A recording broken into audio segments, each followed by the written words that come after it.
Kano te? Giselle. Isa lang.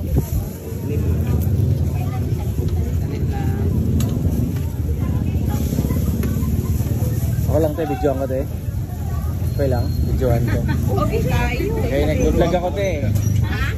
Vlogger ako. Ay naman ano? Ako mag-vlog kaya ko may ulahin. Ako naman yun na. Palo siguro ka.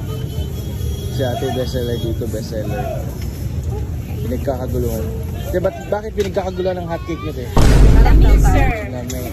Lamay tayo. Kaya nga ako pati. Laging pag pupunta ako dito, laging ubos eh. Yung hotcake niya ate oh. May pilahan. Kasi si nanay ang naglalagay ng sugar. Saka butter. Ano yan? Margarine din? Margarine? Margarine. Anong sikreto nyo ate? Bakit masarap ang hotcake nyo? Sikreto? Bukod sa kagandahan eh. May pagmamahal sa ginagawa namin. Pagmamahal. May kasamang pagmamahal pa rin ginagawa niya. Yes. Tsaka kakaiba yung pamamaraan niya din, no? May ano siya, no? Dito, sinusubba. Kapag sa Tagalog, iniihaw.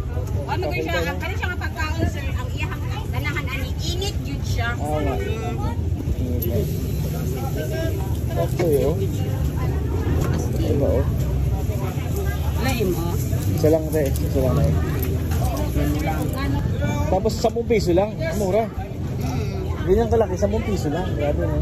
Pabusog na ka. Tapos ito, pinasadya nyo talaga yan, te? Or pinagawa nyo yan? Yung lalagyan? Yung lalagyan niya? Kani sir? Oo. Pinalit. Okay. Talagang pang waffle siya, no? Parang pang waffle yung ano niya. Okay. Kasi isa, ano eh, kasi ano, kayo yung sikat dito pagdating sa hotcake eh, no? Okay, salamat. Silapin. Wala. But ikaw, anong pangalan ng ano nyo, ng store nyo? Anong pangalan nito? Anong ano, wala lang? Wala lang, hotcake lang, hotcake. Ano lang?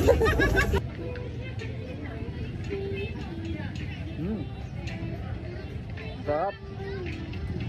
Legit. Sarap nga.